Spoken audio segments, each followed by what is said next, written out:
buenas noches, El Salvador. Bienvenidos a una edición más de 8.com. El resumen que hemos preparado para todos ustedes de este viaje, señores, a lo largo y ancho de la semana para presentarles lo bueno, lo bonito, lo malo y lo feo. Lo que usted vio y lo que no vio, acá se lo vamos a presentar.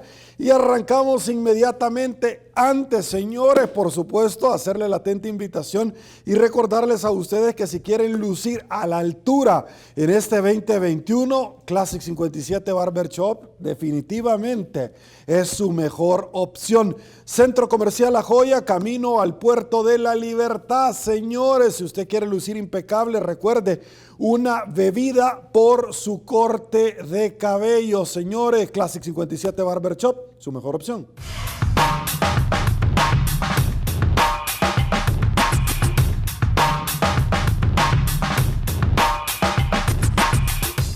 El día lunes, señores, nos acompañaron diferentes candidatos de diferentes partidos políticos. Una entrevista más que pluralista para conocer primero cuál es la plataforma de posiciones, de ofrecimientos, de campaña que ellos tienen y por supuesto también para conocer el análisis sobre temas de coyuntura, de actualidad. ¿Qué nos dijeron? Se lo compartimos.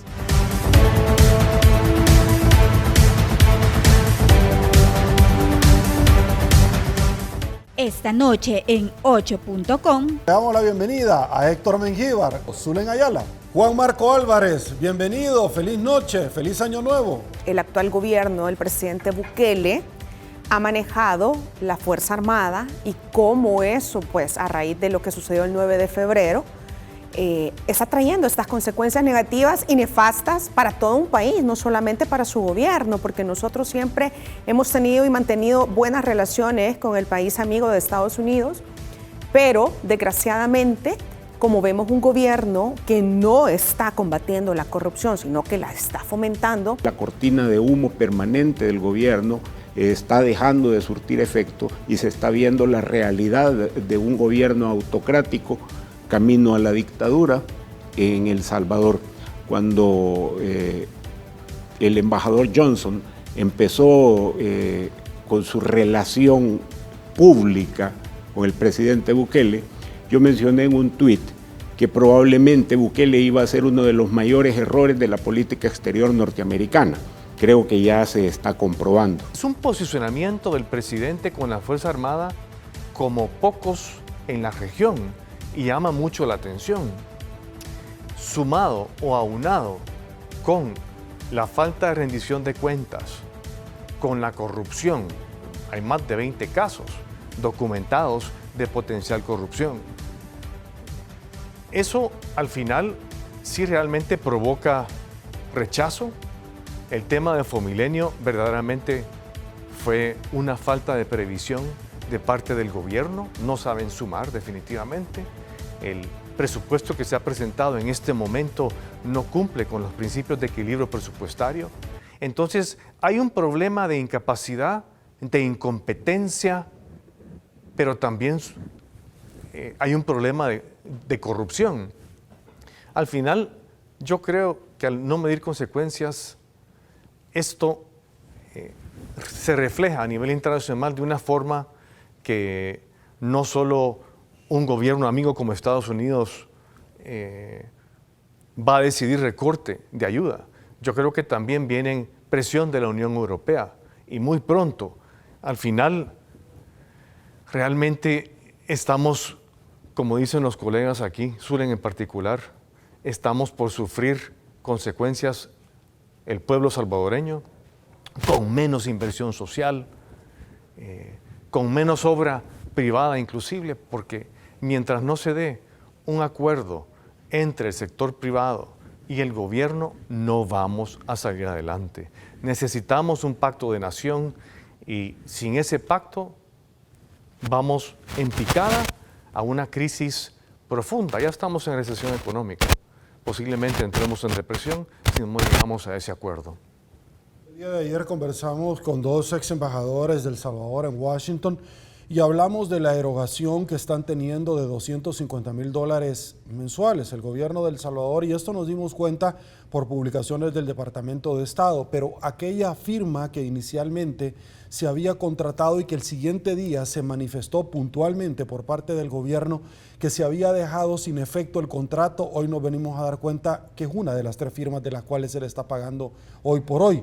¿De dónde está saliendo la plata? Son parte de las preguntas. El ex embajador René León señalaba, estos no son lobistas, son boutique, no para impulsar proyectos en el Senado, sino para mejorar la imagen internacionalmente que no la ha podido levantar la administración del presidente Nayib Bukele. Zulen, expertos advierten que la circular de la Superintendencia del Sistema Financiero en trasladar a los bancos que no se les cierre las cuentas a aquellas personas que son cuestionadas por diferentes cuentas bancarias sería ilegal. ¿Su opinión? Efectivamente, porque las transacciones bancarias el gobierno lo está viendo como que si fuera un servicio público y no lo son. Son directrices internas, es cada banco el que debería estar decidiendo qué hacer al respecto, no estar recibiendo instrucciones de parte de funcionarios del gobierno de si cerrar o no cerrar cuentas de personas que posiblemente están involucradas en algún ilícito, como por ejemplo el lavado de dinero. Es muy peligroso que el Estado esté interviniendo tanto en nuestras vidas. Yo soy totalmente en contra de ese intervencionismo abusivo de parte del Estado en cada actuación de nosotros los ciudadanos. Yo soy una fiel creyente que la Constitución y las leyes están precisamente para beneficiarnos a nosotros los ciudadanos, para darnos más poder a nosotros los ciudadanos y para restringir el poder de las autoridades, el poder de los funcionarios. Acabamos de estar hablando del rol de la Fuerza Armada. Tenemos que tener muchísimo cuidado nosotros los salvadoreños, porque si bien es cierto, podríamos empezar a romantizar las funciones que realizan estos organismos, a la larga, tarde o temprano, ese fusil va a terminar siendo apuntado a nuestra cabeza. Tarde o temprano, estas directrices de cualquier otra institución de gobierno va a atentar contra nuestras libertades. Ya lo vimos en la época de la pandemia, que nos empezaron a restringir, incluso nos empezaron a decir que no podíamos comer, por ejemplo, churritos. Imagínense, y nosotros lo permitimos. Tenemos que ponerle límites al poder y tenemos que darle más poder a los ciudadanos. Listo. Héctor Mengíbar, su opinión. Mejor dicho, se arruina. Sí. Mejor dicho, se arruina. La labor del ciudadano, yo lo digo de una manera que a algunos no les gusta, pero creo que lo ejemplifica de una forma bastante salvadoreña. La labor del ciudadano no es sobarle el lomo ni más abajo a ningún político. La labor del ciudadano es fiscalizar al político. Es tenerlo del pelo, es tenerlo medido, es limitar su poder. Es evitar que se meta en nuestras vidas. La aspiración del ciudadano es una vida libre de la intervención estatal en todo sentido. El Estado no tiene que alimentar a mis hijos ni a los suyos. El Estado no tiene por qué andar regalando babosadas. El Estado está y el gobierno existe para que los ciudadanos no necesitemos que nadie nos regale babosadas. Eso es precisamente el principio de dignidad que el proyecto humanista cristiano del PDC promueve, la dignidad de la persona, la dignidad del ser humano por sobre todo y la búsqueda del bien común. Y ahí es donde encaja precisamente todo lo que está ocurriendo. Se está faltando a la dignidad humana de los salvadoreños, cuando se les utiliza en la calle para tomarles fotos recibiendo una caja de alimentos, cuando se les hace sonreír frente a una cámara recibiendo de un miembro de la Fuerza Armada que no tiene nada que hacer repartiendo cajas, mucho menos haciendo propaganda para el gobierno. Ese tipo de cosas son las que debemos empezar a tratar de ir eliminando de nuestra sociedad. Pero eso no se logra de la noche a la mañana. Eso se logra en base a un proyecto de nación, y Juan Marco hablaba de un acuerdo de nación. ¿Cuánto tiempo se puede tardar eso? Y por eso es importante hablar de proyectos. Konrad Adenauer recibe la Alemania destrozada por la Segunda Guerra Mundial y la levanta en un periodo de aproximadamente 10 años. Y no solo levanta a Alemania con los principios humanistas cristianos de la CDU, forma la CDU, sino que también pone y establece los pilares de lo que posteriormente sería la Comunidad Económica Europea y que luego se convirtió en la Unión Europea. Entonces, nosotros venimos a proponer un proyecto de vida y esperanza para El Salvador, en el que habrá que corregir y limitar muchas cosas, quitarle poder al poder, darle poder al ciudadano, limitar el poder de la presidencia de la República. ¿Cómo? Hay miles de formas para evitar que esto llegue a ser una tiranía y por eso es que estamos trabajando. En primer lugar, tenemos que pensar en la forma en la que se elige el ministro de Defensa. Y lo vuelvo a repetir, hay que pensar en la forma en la que se elige el ministro de Defensa, porque ya vimos lo que ocurre cuando el presidente tiene la potestad de nombrar al director de la policía y al ministro de Defensa. Tenemos que pensar cómo se van a nombrar los funcionarios de segundo grado y vuelve un tema recurrente. A los señores miembros de las asociaciones de abogados les corresponde desde su trinchera proponer medios alternos para la elección de los funcionarios de segundo grado, porque si este señor y sus malas ideas toman el poder de la Asamblea Legislativa el 28 de febrero, van a tener la capacidad de nombrar al fiscal general de la República y a la Corte Suprema de Justicia. Entonces, señores de las asociaciones de abogados, legos en el derecho, ¿de qué otra manera puede ser electo todo el cúmulo de funcionarios que son que se eligen en elecciones de segundo nivel, las que se realizan en la Asamblea Legislativa? ¿Cómo vamos a fortalecer las instituciones para que esto no ocurra? Porque hoy fue Bukele, pero pudo haber sido cualquier otro. Nuestro sistema político estaba organizado y esperando en una crónica de una muerte anunciada, que apareciera alguien con las intenciones tiránicas para aprovechar todos los hoyos que nuestro sistema político ha dejado y que la próxima legislatura, si ustedes nos dan la oportunidad, nosotros vamos a intentar tapar. Juan Marco Álvarez, ¿su opinión? Sí, realmente opino de la misma forma. Estas intervenciones son malavidas.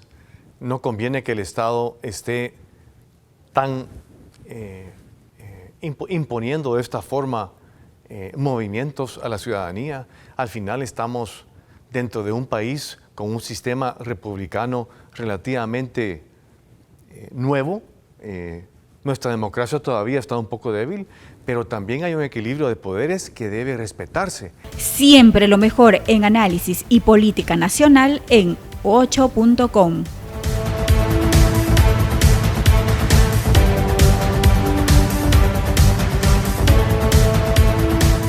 Al día martes también nos siguieron acompañando en esta precisamente carrera de llegar a los comicios electorales del próximo 28 de febrero, donde los salvadoreños tienen la imperiosa obligación de salir a abarrotar las urnas, a elegir quiénes serán nuestros representantes por 3 años, alcaldes, diputados y diputados del Parlamento Centroamericano.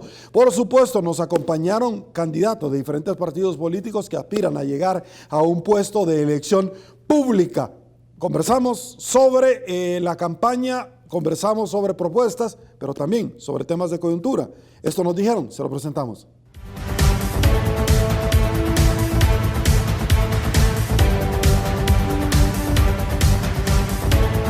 Esta noche en 8.com. Le damos la bienvenida a Marlene Hueso, candidata a diputada Cambio Democrático. Marlene, bienvenida, un gusto. Le doy la bienvenida a Dora Alicia Rivera, candidata a diputada San Salvador PDC. Le doy la bienvenida al doctor Ricardo Lara, candidato a diputado San Salvador por el partido Arena.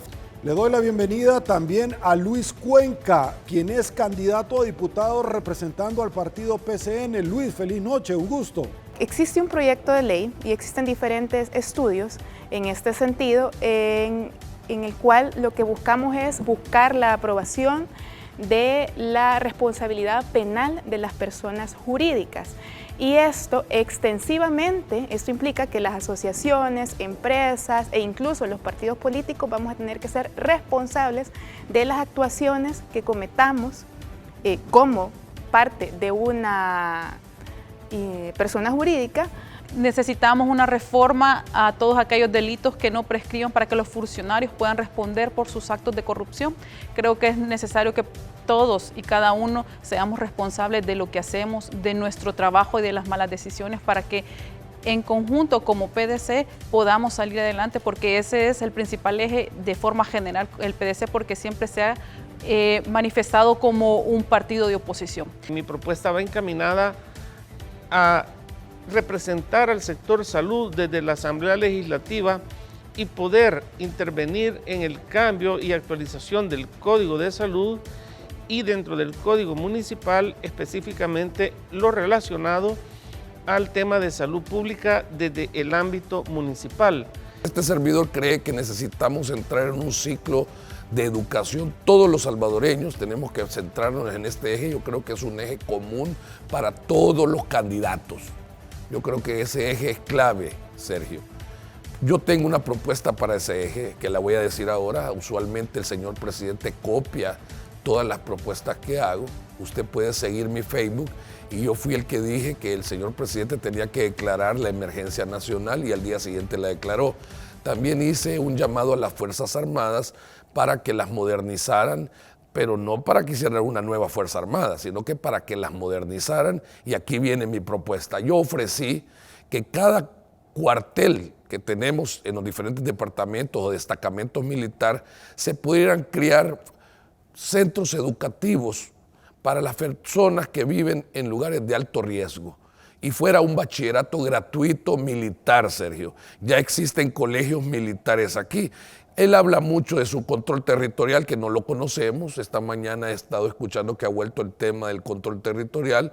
Decirle a los candidatos de Nuevas Ideas que si se presentan, que por favor lleven una copia, pero que no lleven prácticamente el show, que son 4 o 5 laminitas, que me enseñen cuál es el camino, porque yo como ingeniero soy un planificador y le doy seguimiento a las obras. Así que yo le he pedido al gobierno y a todos los candidatos que luchemos por la educación, y el plan del bachillerato gratuito es porque con la economía como está, vamos a terminar en un país totalmente peor que el que teníamos, porque hay una deserción escolar tremenda, han retrasado el ingreso a las escuelas y a mí eso me tiene muy preocupado, porque de esa manera como lo vendieron ellos vendieron la educación como primer término. Y hasta este momento yo no veo esos procesos. Entonces, ¿en qué momento van a traer eso a grandes empresas y en qué momento vamos de la noche a la mañana a educar a la gente? Por eso este candidato es bien claro. No podemos simplificar procesos, Sergio. Segundo pilar, que es muy clave, y es el que este candidato lo ha logrado por la falta de recursos, realmente he decidido el deporte. ¿Qué hice durante la pre-campaña para darme a conocer como candidato? Muchos me criticaban porque iba con un balón a las comunidades y muchos me decían que no tienen ni dinero para comprar una pelota. Entonces yo llevaba la pelota para establecer una relación con esas comunidades y que pudiera entrar, no pagando una renta como muchos candidatos, ni tratando de negociar con las pandillas. Por el contrario, toda la gente se sorprendía cómo este candidato podría entrar a lugares marginados sin que le pasara nada sin una acción. Claro, marginados, no les llegaron ni bolsa de comida, no les llevaron ni ayuda, porque con tantos camiones, esas camionetas no entran en lugares donde tienen que caminar hasta 1 o 2 kilómetros para llevar a la gente marginada. Encontré lugares aquí en San Salvador como Ayutustepeque, una comunidad de 200 familias, prácticamente se tarda 1 hora para salir de ese hoyo. Quiere decir que cuando vienen las lluvias y todo eso, se rascan el pecho los ministros y se toman fotos, pero ahí tenemos alto riesgo. Para esas personas va la educación y el bachillerato gratuito. En el deporte, yo soy muy claro. Vienen unos Juegos Centroamericanos y hasta este momento veo que tenemos una división entre los cuerpos que van a dar eso. Tenemos un alcalde de Santa Tecla que decidió traer los Juegos, y hasta este momento no vemos ese apoyo concreto hacia el alcalde. Por supuesto, ya usted vio Sergio Elfodes, ya vio a un muchacho, yo digo chamaco, pero es un muchacho ministro de Hacienda que está llevando las cajas del Estado a la quiebra. Y para terminar, porque usted dijo que hay que sintetizar, Sergio, el tercero y el problema más grave, el que viene después de las elecciones. Por eso este partido está tratando primero de ponerle fuero a esos ministros que han cometido violaciones a la Constitución para que no sean juzgados, y eso no me gusta. ¿Cómo vas a creer que Luis Rodríguez, y lo voy a decir a las cámaras, se da para diputado siendo supuestamente el secretario técnico de la presidencia? ¿Dónde se ha visto eso? Y el hombre que le donaron todo, que no ha dado cuentas. Entonces este gobierno, y por eso felicito a mis compañeros que han tocado el tema de la corrupción, yo se los dejo a ellos, van a tener mi voto seguro, eso no lo duden, porque el tema de la corrupción es lo que nos ha traído problemas en esta nación. Y para terminar, Sergio, que es el punto 3, yo no le llamo economía, Sergio. Yo le llamo que los salvadoreños tengan dinero en el bolsillo. Viera qué triste en esas trabazones cuando mis amigos y muchos compañeros me cuentan que ven Papa John's, que ven McDonald's, que ven todos los restaurantes y van tan bravos después del trabajo porque tienen que ir a comer un frijolitos y plátano porque no les alcanza. Entonces, los salvadoreños tenemos que ser conscientes que la única manera de sacar adelante esos ejes es unidos. Y perdone, Sergio, que me tome un tiempito para decirles a los salvadoreños, denunciemos a todos los políticos que dividan y siembren odio. Ya llegó el momento. En 6 horas, el país más grande del mundo y el más poderoso, en 6 horas arregló con sus instituciones. Ayer me estuve viendo que andan detrás de ese cuernudo, la mamá defendiendo. Entonces yo quiero a los salvadoreños decirles, no importa la popularidad que tenga el presidente, pero no podemos tener delincuentes. Y la ley se respeta. Yo no soy abogado, Sergio, pero este ex candidato le ha costado su vida. Yo perdí las elecciones cuando me hackearon mi Facebook.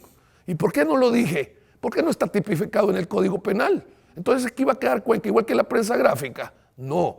Por favor, señor presidente, a partir de ahora, de este 12 de enero, este candidato va a ir a la fiscalía cada vez que se viole la Constitución. Han jugado con la Constitución. No resolvimos el problema del 9 de febrero. ¿Por qué no se dejaron? Y tenemos un año defendiendo el 9 de febrero y nosotros diciéndoles que el orden constitucional se rompió. Así que el señor presidente tiene la oportunidad de reivindicarse con las personas pensantes, porque usted ha jugado con las personas pensantes. Dejemos de mentir, digamos la verdad, educación, deporte y dinero en el bolsillo. Gracias, Sergio. Vamos con varios temas y les pido que vayamos así como al punto. El ex procurador para la defensa de los derechos humanos, que es una institución que nace de los acuerdos de paz, ha señalado que en el 2020 se dieron la mayor cantidad de violaciones a los derechos humanos. Con esta nota de Diario 1, vamos. El 2020 fue un año de retrocesos en materia de derechos humanos, especialmente en el contexto de la pandemia del coronavirus, según explicó el ex procurador David Morales. Según el exfuncionario, las políticas públicas que se implementaron estuvieron caracterizadas por violaciones a los derechos humanos, por los cientos de detenciones arbitrarias, las privaciones de libertad y el sometimiento de grupos poblacionales en condiciones inhumanas de encierro.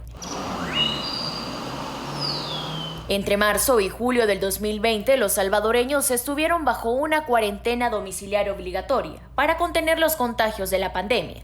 Sin embargo, esta medida implicaba la detención de las personas que no respetaban la disposición.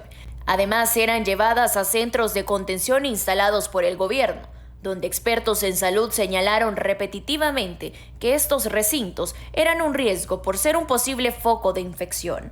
Más allá del tecnicismo, presidente, esa propuesta que puso la NEP... para que formules tu pregunta bien. El retroceso en materia de transparencia fue otro de los temas que tocó el ex procurador, y en este también señaló las agresiones a periodistas de investigación y los ataques sistemáticos a través de las redes sociales. Informó para Noticiero 1, Lisette Santamaría. Muchísimas gracias a nuestra compañera Lisette Santamaría del Diario 1. Listo. Voy con usted, Marlene Hueso. Así como al punto, candidata a Cambio Democrático, su opinión sobre esto, por favor. Bueno, en el marco de la pandemia, pues ninguno de los países estaba preparado para enfrentarla. Efectivamente, hay cosas que no podemos defender. Quizás la logística bajo la cual se efectuaron o se trataron los centros de contención no fue la mejor.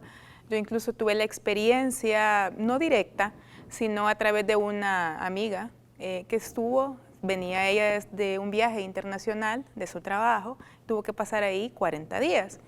En un primer momento, sí, asustada, preocupada, porque a lo mejor no estaba contagiada y podía haberse contagiado. Después fue trasladada a un lugar adecuado. Creo que quizás la intención pudo haber sido buena.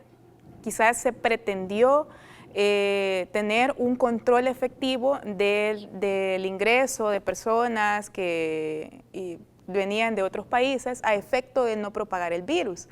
Tuvimos problemas de logística, definitivamente. Como país vimos que la logística no fue la mejor. Siempre lo mejor en análisis y política nacional en 8.com.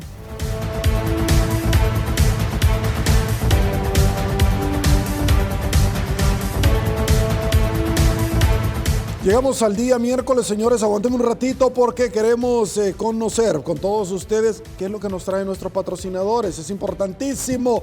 Se lo presentamos a continuación.